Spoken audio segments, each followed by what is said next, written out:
PCM classes के इस YouTube channel पर आपका स्वागत है। चलिए यहाँ पर एक नया चीज़ हम लोग शुरू करने जा रहे हैं, है ना। ये हम लोग के लिए एक नया पार्ट है बउआ, और इसको थोड़ा ध्यान से समझ लो कि ये क्या है। मैग्नेटिक फील्ड है। मैग्नेटिक फील्ड हम लोग देखिए, है ना, इलेक्ट्रोस्टैट खत्म कर लिए हैं, करंट इलेक्ट्रिसिटी खत्म हो गया, मॉडर्न फिजिक्स खत्म हो गया है। अब यहाँ पर हम लोग को दो पार्ट और बचा हुआ है, एक मैग्नेटिक फील्ड और एक लाइट, है ना। दो चीजें और बची हुई है, मैग्नेटिक फील्ड और लाइट बचा हुआ है। इसके बाद आपका फिजिक्स एंड हो जाएगा। ये हम लोग पढ़ने क्या क्या वाले हैं ये देख लीजिए। तो सबसे पहले हम लोग यहाँ पर पढ़ने वाले क्या है, गतिशील आवेश एवं चुंबकत्व पढ़ने वाले हैं, है ना। आवेश गति की अवस्था में होगा और चुंबकत्व के बारे में पढ़ेंगे। इसका, है ना, विद्युत चुंबकीय प्रेरण पढ़ेंगे, है ना। प्रत्यावर्ती धारा है, पदार्थ का चुंबकीय गुण हम लोग पढ़ने वाले हैं, विद्युत चुंबकीय तरंग पढ़ने वाले हैं, चुंबक के बारे में कुछ पढ़ने वाले हैं, और मात्रक एवं विमा के बारे में पढ़ने वाले हैं। तो इन सारी चीजों के बारे में हम लोग यहाँ पर डिस्कशन करने वाले हैं और डिटेल पूर्वक डिस्कशन यहाँ पर करेंगे, ठीक है। तो इसमें सबसे पहला जो आपका चैप्टर है मूविंग चार्ज है और मैग्नेटिज्म है। पहला जो यहाँ पर लिखे है मूविंग चार्ज एवं मैग्नेटिज्म, ये पहले का वाला का इंग्लिश में है वो गतिशील आवेश। मूविंग चार्ज है तो गतिशील आवेश, चुंबकत्व है, मैग्नेटिज्म है। तो इसको आप हिंदी में पहला चैप्टर यहाँ करके फर्स्ट करके और हिंदी में आप लिख लीजिए कोची, गतिशील आवेश एवं चुंबकत्व। गतिशील आवेश एवं चुंबकत्व, ये सब चैप्टर के नाम है जिसको यहाँ पर हम लोग पढ़ने वाले हैं, ठीक है। तो इसको आराम आराम से पढ़ने वाले हैं, इन्हें उबिया के नहीं पढ़ना है। यदि आपको ये लगता है कि वीडियो थोड़ा फास्ट हो जाता है तो आप थोड़ा स्लो करके भी देख सकते हैं। चलिए, सब कुछ ही, है ना, मतलब बहुत सारी चीजें हम लोग को यहाँ पर सीखना है। इन सब चीजों को सीखने से पहले आपको एक बात यहाँ पर एक काम करनी है। सबसे पहले ध्यान रखिए, अगर कहीं बउआ क्रॉस लिखल रहेगा ना, क्रॉस अगर लिखल रहता बा तो क्रॉस वाला में ध्यान रखिएगा। क्रॉस अगर कहीं भी क्रॉस आपको लिख देता है तो मैग्नेटिक फील्ड, यहाँ समझिए, क्रॉस ऐसे रहता है तो समझ जाइए कि मैग्नेटिक, क्रॉस अगर ऐसा रहता है क्रॉस, तो कहना ये कह देना कि मैग्नेटिक फील्ड वह अंदर की ओर है, ऊपर से नीचे जा रहा है। मैग्नेटिक फील्ड ऊपर से नीचे जा रहा है, अंदर की ओर है। और डॉट रहेगा, केवल एगो ऐसे डॉट दे देगा तो इसको कह देना कि मैग्नेटिक फील्ड डॉट रहेगा तो मैग्नेटिक फील्ड बाहर की ओर है। उसी को लिखा गया है कि अगर क्रॉस है तो चुंबकीय क्षेत्र जो आपका रहता है, मैग्नेटिक फील्ड चुंबकीय क्षेत्र की दिशा जो होगा ये अंदर की ओर होगा, और डॉट रहेगा तो चुंबकीय क्षेत्र की दिशा जो होगा बाहर की ओर होगा। क्रॉस में अंदर की ओर रहेगा, डॉट में बाहर की ओर रहेगा। ये बात आपको ध्यान रखनी है। पहला चीज, ये प्राइमरी कंडीशन है जिसको सब लोगों को याद रखना है, ठीक है। यहां तक में कोई दिक्कत है?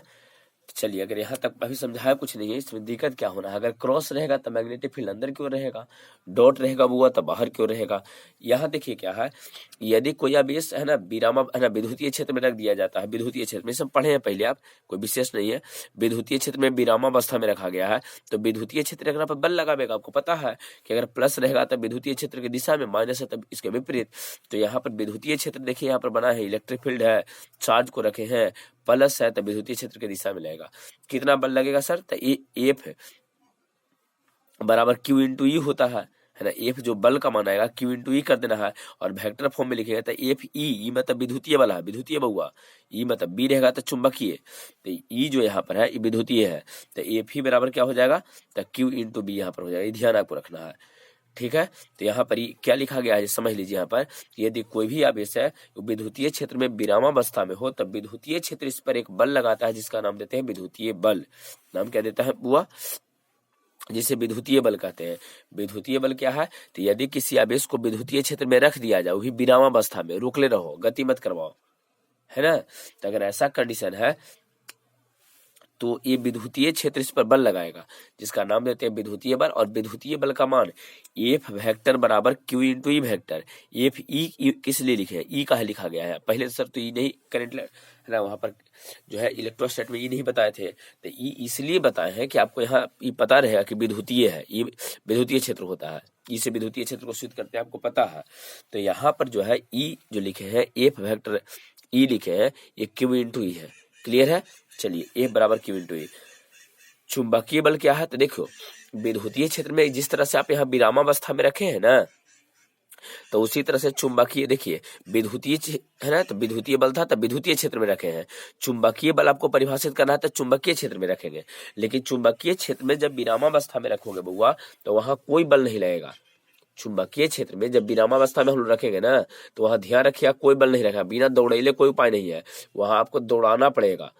वहां जब गति करवाना पड़ेगा आपको, तब जाके वहां पर बल लगता है, ऐसे बल वहां पर नहीं लगेगा। देखिए, जब विद्युतीय क्षेत्र में केवल विरामावस्था में रख देते हैं, रोक के रखते हैं, विरामावस्था में रखते हैं, यहाँ रख दिए हैं, तब बल लगता है। लेकिन चुंबकीय क्षेत्र में अगर इसे रख दीजिएगा ना, तब बल नहीं लगेगा बउआ। हाँ, वहां गति करवाना पड़ेगा।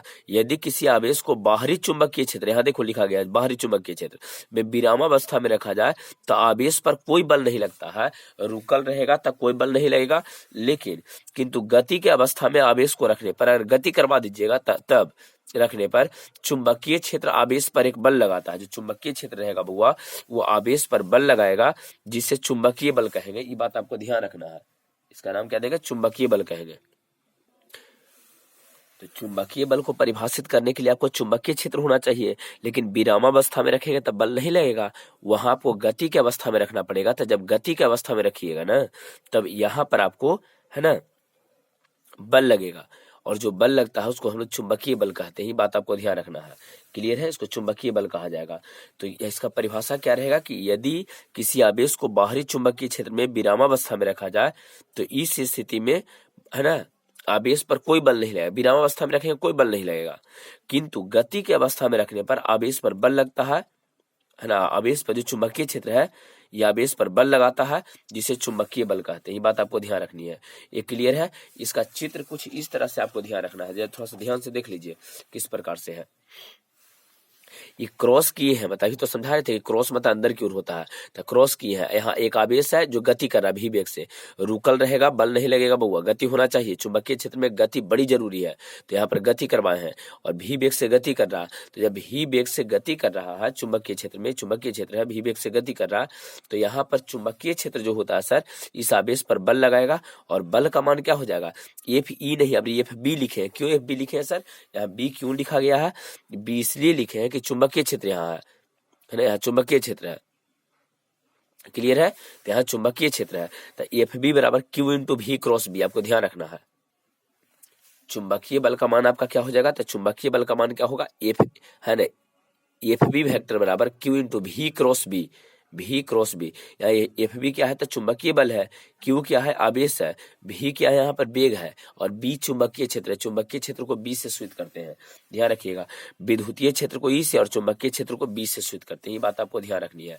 चलिए, नोट में बहुत सारा चीज यहाँ पर लिखे, बहुत सारा चीजें लिखा गया है नोट में, है ना। पहली बार चुंबकीय क्षेत्र पढ़ रहे थे, बड़ी सारी चीजें जाने की आपको जरूरत है। बताइए, चुंबकीय बल का मान कितना होता है सर, तो ए, है ना, एफ बी बराबर क्यू इंटू भी क्रॉस बी। बी क्यों दिए हैं यहाँ, एफ बी क्यों दिए हैं, चुंबकीय है ना। विद्युतीय रहता था एफ ई लिखते, है ना, एफ ई लिखते, क्यू इंटू ई वेक्टर वहां पर था, याद है आपको पीछे। और है अगर वेक्टर हटाएंगे तो क्रॉस में आपको पता है कि साइन थीटा दबल जाता है, क्रॉस प्रोडक्ट में साइन थीटा लिखा जाता है, सदिश गुणनफल में साइन थीटा लिखा जाता है ना। तो यहाँ लिखेंगे एफ बी बराबर क्यू इंटू क्यू भी बी साइन थीटा, यहाँ पर आ जाएगा क्यू भी बी साइन थीटा है, क्यू भी बी यहाँ साइन थीटा लिख देंगे। अब यहाँ समझिए, मैक्सिमम वैल्यू इस एफ बी का अधिकतम मान कितना होगा, तो क्यू भी बी हो जाएगा। अधिकतम मान कितना होगा बुआ, तो क्यू भी बी, अधिकतम मान कितना, क्यू भी बी अधिकतम मान हो जाएगा। ये बात आपको ध्यान रखनी है, क्लियर है। अधिकतम मान आपका हो जाएगा क्यू भी बी, बात क्लियर है। चलिए, अब जरा समझिए इसमें क्या है, ध्यान दीजिएगा। अधिकतम मान तो यहाँ पर आपका क्यू भी हो गया, क्यों, क्योंकि यहाँ जो साइन थीटा का अधिकतम मान जो होता है सर, वो 1 होता है। साइन का अधिकतम मान कितना होता है, 1, तो 1 रख देंगे तो क्यू भी ही तो रहेगा आपका, क्लियर है। अब आइए, एफ बी मेरा वास्तव में आया था कितना, क्यू भी साइन थीटा, तो लिखे क्यू भी साइन थीटा। अगर बी निकालिएगा तो बी मतलब चुंबकीय क्षेत्र, तब बी निकालेंगे तो ये तीनों फैक्टर मान नीचे चल जाएगा, एफ बी बटे क्यू भी इंटू साइन थीटा नीचे चला जाएगा। चुंबकीय क्षेत्र का मात्रा क्या होगा जी बताना है। तो यहाँ से देखिए, बल का न्यूटन होता है, आवेश का कुलम्ब होता है, वेग का मीटर प्रति सेकंड, सेकंड ऊपर चल जाएगा, तो न्यूटन सेकंड, है ना, न्यूटन सेकंड प्रति कुलम्ब प्रति मीटर, जिसको टेस्ला बोलते हैं। टेस्ला को टी से सूचित करते हैं बउआ, टेस्ला को सूचित किससे करेंगे, टी से। तो यहाँ ध्यान रखना है कि टेस्ला को टी से सूचित किया जाता है। यहाँ देखिए, न्यूटन सेकंड प्रति कुलम्ब प्रति मीटर, सेंटीमीटर नहीं है, कुलम्ब है ना, नीचे आवेश न है, तो तो आवेश का कूलम हो जाएगा v का मीटर प्रति सेकंड, तो सेकंड ऊपर चल जाएगा, साइन का कोई मात्रक नहीं रहेगा। तो ये बताइए यहाँ पर आपका टेस्ला हो जाएगा। चुंबकीय क्षेत्र का ऐसा मात्रक टेस्ला ध्यान रखना है। तो यहाँ लिखे चुंबकीय क्षेत्र का ऐसा मात्रक टेस्ला होता है। टेस्ला बउआ एक बड़ी राशि है, इसका छोटा मात्रा कौन होगा? गॉस, छोटा मात्रा गॉस। और 1 टेस्ला 10 के पावर 4 गॉस के बराबर रहेगा। 1 टेस्ला बराबर 10 के पावर 4 गॉस के बराबर रहेगा। और अगर 1 गॉस कहेगा तो 10 के पावर -4 टेस्ला हो जाएगा। अगर 1 गॉस कहा जाए तो 10 के पावर -4 टेस्ला आपका हो जाएगा। क्लियर है? अब यहाँ पर आइए, एक महत्वपूर्ण रिजल्ट यहाँ समझा रहे हैं सर, ध्यान दीजिए। यदि आवेश जो है बुआ, ध्यान दो, विद्युतीय या चुंबकीय क्षेत्र के लंबवत गति करता है। चुंबकीय क्षेत्र जो है यहाँ पर, जो चुंबकीय क्षेत्र यहाँ था, यहाँ समझिए, और आवेश चुंबकीय क्षेत्र के लंबवत गति करता है तो वृत्ताकार पथ पर गति करेगा। वृत्त पर, वो वृत्ताकार पथ पर गति करेगा, गोल गोल घूमेगा। ध्यान रखिएगा, यदि आवेश चुंबकीय क्षेत्र के लंबवत गति करता है तो इस स्थिति में आवेश है ना पर महत्तम चुंबकीय बल लगेगा और आवेश क्या करेगा? वृत्ताकार पथ पर गति करेगा। तो बल भी सबसे अधिकतम लगेगा, चूंकि 90 डिग्री हो जाएगा, है ना। यहाँ पर देखिए, अगर लंबवत गति करेगा तो लंबवत मतलब कितना? 90, साइन 90 का मानो O1, तो बल भी आपका अधिकतम हो जाएगा, क्यू भी आपका आ जाएगा। बल अधिकतम और वृत्ताकार पथ पर गति करेगा, ये बात आपको ध्यान रखना है। किस पथ पर गति करेगा बउआ? वृत्ताकार पथ पर। तो टोटल नोट जो यहाँ पर पॉइंट है, टोटल को लिखना है, टोटल आपको याद कर जानी है। क्लियर है? चलिए अब आगे बढ़ते हैं। एक लास्ट में 8वां पॉइंट में जो है नोट में, उसको थोड़ा ध्यान रखिए, ये बड़ी जरूरी आपको है, आगे बहुत ही काम देगा। 5 नंबर का 2-3 क्वेश्चन सोल्व करवा देगा आपको।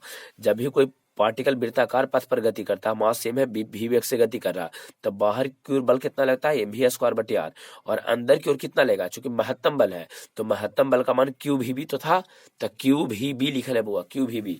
ठीक है, तो बाहर की ओर mv²/r और अंदर की ओर qvb, v वेग से गति कर रहा है, इसका त्रिज्या r है तो बाहर की ओर mv²/r, qvb इधर रहेगा। और देखिए, बाहर की ओर लगने वाला बल और अंदर की ओर लगने वाला बल आपस में बराबर होता है जी। ये वाला चीज आपको रदरफोर्ड के एक्सपेरिमेंट में ही बताए हैं कि बाहर की ओर लगने वाला बल और अंदर की ओर लगने वाला बल आपस में बराबर रहेगा। बाहर की ओर बल कितना लगेगा? तक है ना, mv²/r और अंदर की ओर qvb लगेगा। v बराबर होता है वो फॉर्मूला r⍵। वृत्तीय गति में पढ़ावल गया आपको 11th में, नहीं तो अब ध्यान रखो, v बराबर r⍵, t बराबर 2π/ω और f बराबर 1/t। इस सब चीजों को आपको ध्यान रखनी है। चलिए तो ध्यान रहेगा, v बराबर r⍵, t बराबर 2π/ω, f बराबर 1/t। ठीक है, और सब टोटल इसको है ना लाइव क्लास में ही पढ़ाने वाले हैं, तो वहां पर भी इसको बताएंगे। तो यहाँ पर v बराबर r⍵ है, t बराबर 2π/ω है, f बराबर 1/t है।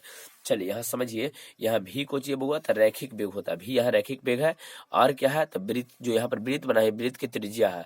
ओमेगा को चाहिए तो कोणीय वेग होता है ओमेगा बुआ, ध्यान रखना, ये डब्लू नहीं है, ओमेगा लिख रहे, घुमा के थोड़ा सा देखिए, इसे घुमा के लिखा गया है, तो ये कोणीय वेग यहाँ पर है, ध्यान रखना है, ओमेगा, इसको ओमेगा बोलते हैं। ओमेगा आप लिख लीजिएगा, अगर दिक्कत हुआ तो इधर ऐसे करके लाइन खींच के लिख लेना ब्रैकेट में ओमेगा। टी को चाहिए आवर्तकाल, आवर्तकाल मतलब एक बार घूमने में लगे समय को आवर्तकाल कहते हैं। यहाँ से चला, यहाँ फिर आ गया, आवर्तकाल। एफ आवृत्ति होता है, फ्रीक्वेंसी रहता है। ठीक है, एफ को आवृत्ति बोलते हैं। चलिए इसके बाद यहाँ एक क्वेश्चन है कि लॉरेंज बल से क्या समझते हैं, बड़ी इंपॉर्टेंट है वो लॉरेंज बल, आपसे पूछता है बार बार। क्वेश्चन पेपर देखे होंगे तो आपको समझ में आया होगा क्वेश्चन बैंक में लॉरेंज बल क्या है। तो यदि कोई आवेश विद्युतीय और चुंबकीय दोनों क्षेत्र में गति करता है तो उस पर जो बल लगेगा उसको लॉरेंज बल कहेंगे बुआ। दोनों में है ना, अकेले विद्युतीय अकेले चुंबकीय नहीं है, दोनों में है। यदि कोई आवेश एक ही समय में विद्युतीय एवं चुंबकीय है ना, विद्युतीय भी और चुंबकीय भी दोनों क्षेत्र में गति करे तो उसको हम लोग लॉरेंज बल बोलेंगे। जैसे यहाँ देखिए, इन्हें से लाइन खींच के दी है विद्युतीय क्षेत्र, क्रॉस करके चुंबकीय है, भी वेग से गति कर रहा। तो ये बताइए टोटल बल कितना हो जाएगा? तो चूंकि विद्युतीय में है तो विद्युतीय बल भी लगेगा ई एफ ही, और चुंबकीय है तो चुंबकीय भी लगेगा। तो एफ लॉरेंज जो टोटल बल लगेगा, इसको LORENTZ लिखे हैं, LORENTZ। तो लॉरेंज बल का मान Q इंटू ई वेक्टर यहाँ पर है, समझिएगा। ई बउआ यहाँ वेक्टर रूप में दिल है एरो, तो Q इंटू ई वेक्टर है ना। यहाँ पर तो हो गया विद्युतीय बल, और चुंबकीय Q into V cross B होता है, तो V क्रॉस B यहाँ पर लिखा गया है। ठीक है, V क्रॉस B है, कोई दिक्कत इसमें नहीं है, यहाँ तक आपको समझ में आ गया होगा। चलिए अब आगे समझिए। पहले क्वेश्चन है है ना। यहाँ पर एक क्वेश्चन पहले दिया गया है, क्वेश्चन को आराम से पहले पढ़िए। क्या है, ये कहा गया है कि यदि कोई आवेश विद्युतीय एवं चुंबकीय दोनों क्षेत्रों में एक साथ गति करे, मतलब यहाँ जो लॉरेंज वाला स्थिति विद्युतीय चुंबकीय दोनों में गति करता है ना, एक साथ गति करता है, तो शून्य विक्षेपण की स्थिति में वेग के लिए व्यंजक प्राप्त करें। वेग चाहिए आपको, लेकिन विक्षेपण शून्य हो। तो बताइए कोई वस्तु एन्ने ओने कब नहीं जाएगा, विक्षेपित नहीं कब होगा, जब कोई बल न लगे। तो क्या कीजिए ना कि कुल बल का मान 0 कर दो, आंसर आ जाएगा आपका। ये कुल बल का मान जब 0 कर देंगे तो आपका आंसर आ जाएगा। शून्य विक्षेपण मतलब क्या होता है, अरे आपको कोई जब तक खींच के नहीं लेके जाएगा तब कैसे विक्षेपित होइएगा, इधर उधर कैसे जाइएगा, नहीं जाइएगा। ठीक है, मन ही आपको खींच के लेके चल जाएगा, कह रहे उन्हें तो बड़ी अच्छा चीज है, चलो उन्हें घूम लेते हैं। तो वैसा नहीं, विक्षेपण शून्य विक्षेपण मतलब कोई बल ही नहीं लग रहा है। ठीक है, तो शून्य विक्षेपण के लिए व्यंजक आपको चाहिए, शून्य विक्षेपण की स्थिति में वेग के लिए व्यंजक चाहिए, भी चाहिए आपको। तो चलिए आराम से इसको देखिए तो किस प्रकार से इसको प्रमाणित किया गया है। बताइए, यहाँ पर ये कहा गया है आपको कि शून्य विक्षेपण का अर्थ यहाँ पर क्या है, तो आवेश पर लगने वाले जो लॉरेंज बल है, कुल बल है, वो कुल बल का मान 0 हो जाएगा, चूंकि विद्युतीय चुंबकीय दोनों में है, और विद्युतीय और चुंबकीय दोनों क्षेत्र में जो बल लगता है उसको लॉरेंज बल कहते हैं। तो लॉरेंज बल का मान 0, तो लॉरेंज बल 0 कर दिए हैं। लॉरेंज बल का मान तो क्या है, Q इंटू ई जोड़ Q into V cross B बराबर इसका मान 0 कर दिए हैं। अभी बताइए, इधर प्लस में है तो इधर जाके देखिए प्लस में है ना, ये Q इंटू ई प्लस में है तो इधर जाके माइनस में आपका चला जाएगा। क्लियर है। अब इसको तोड़ेंगे तो QVB, यहाँ से वेक्टर हटा दीजिए, महत्तम फोर्स लगेगा तो यहाँ से साइन थीटा हट जाएगा। यहाँ पर देखिए ना, सबको है ना, सब पर से वेक्टर हटाइए तो QVB यहाँ आ जाएगा, यहाँ Q इंटू बी आ जाएगा, Q से Q को Q इंटू ई आ जाएगा, Q से Q खत्म, तब V बराबर माइनस ई बटे बी आ जाएगा। बताइए वेग का मान माइनस में होता है, नहीं तेरा प्लस में लिख दो, V बराबर ई बटे बी। ये आपका शून्य विक्षेपण में वेग के लिए व्यंजक आपको मिल गया है, वेग के लिए। क्लियर है यहाँ तक, ठीक है। चलिए अब आगे देखते हैं।